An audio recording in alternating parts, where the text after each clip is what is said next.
क्या ये बात सही है कि जब आप पहले ऑडिशन के लिए गए थे इस किरदार के लिए तो आप रिजेक्ट हो गए थे रामायण? रामायण के बारे में एक बात बेसिक कही जा सकती है कि मुझे रामायण करना वो डेस्टिन्ड था। वो परमात्मा ने, राम जी ने सोचकर भेजा था मुझे कि यही व्यक्ति को रामायण करनी है। मैं रामानंद सागर साहब के साथ पहले काम कर रहा था। मैंने उनके साथ एक फिल्म की हुई थी और मैंने एक सीरियल वो उन्होंने बनाया था विक्रम और बेताल, वो मैंने किया था। तो उन्हें मेरी पर्सनल कैपेसिटी में वो मुझे जानते थे, मेरी प्रोफेशनल कैपेसिटी में एज एन एक्टर वो मुझे जानते थे कि मैं क्या कर सकता हूँ, क्या नहीं कर सकता हूँ, मेरे प्लस क्या हैं, मेरे माइनस क्या हैं। तो फिर अचानक एक दिन मुझे पता लगा कि वो रामायण बना रहे हैं, उनको दूरदर्शन ने कहा है रामायण बनाने के लिए। और मेरे मन में अगेन फिर एक ख्याल आया कि मुझे राम जी का चरित्र करना चाहिए। मैंने जिक्र किया अपने परिवार में, अपने मित्रों के साथ, और सबने मुझे इतना डिग्रेड कर दिया कि ये तुम क्या कर रहे हो। बिकॉज माइथोलॉजी करना उन दिनों कोई अच्छी बात नहीं मानी जाती थी, स्टेटस की बात नहीं थी।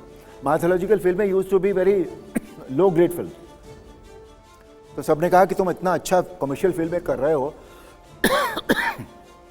तो ये तुम्हारे लिए ठीक नहीं होगा।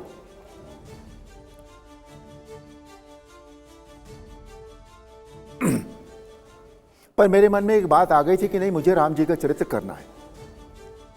तो मैंने सागर साहब को अप्रोच कर दिया। मैंने कहा सर सुना है आप रामायण बना रहे हैं? बोले हाँ। मैंने कहा मुझे राम जी का चरित्र करना है।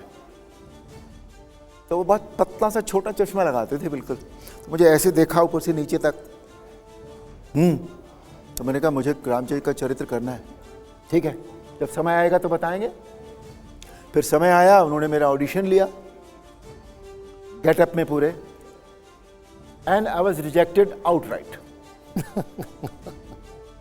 मुझसे कहा गया कि तुम भरत का रोल कर लो, लक्ष्मण का रोल कर लो, बहुत अच्छे अच्छे कैरेक्टर्स हैं ये। मैंने कहा नहीं, मुझे रोल नहीं चाहिए था, मुझे राम जी का चरित्र करना था। अब अगर मैं उस योग्य नहीं, आप मुझे मानते हैं तो ठीक है। कहीं ये थॉट तो नहीं था अरुण जी कि वो ये सोचते कि जो एक्टर सिगरेट पीता है या पार्टी करता है उससे राम का किरदार नहीं कराएंगे? नहीं, ये थॉट नहीं था। वो मुझे नहीं पता क्यों उन्होंने मुझे रिजेक्ट किया था, कोई कारण रहे होंगे या ऑडिशन अच्छा नहीं दिया होगा, ये भी तो हो सकता है। फिर उन्होंने दे सेलेक्टेड समबडी एल्स, शूटिंग की डेट्स भी अनाउंस कर दी उस आदमी के साथ। फिर अचानक एक दिन संडे का दिन था, उनका फ़ोन आया सागर साहब का मुझे कि तुम क्या कर रहे हो। मैंने कहा मैं कुछ नहीं, घर पर हूँ बताया। बोले आओगे ज़रा, तो मैं उनके घर चला गया। तब उन्होंने मुझसे ये कहा कि जो साड़ी सिलेक्शन कमेटी है वो डिसाइड की है कि तेरा वर्गा राम नहीं मिलना। मैंने कहा सर हम वहीं पहुंच गए जहां से हम शुरू हुए थे। मतलब आपके जैसा राम नहीं मिलेगा? नहीं मिलेगा। और हमारी सिलेक्शन कमेटी ने ये डिसाइड किया है कि तुम्हारे जैसा राम नहीं मिलेगा।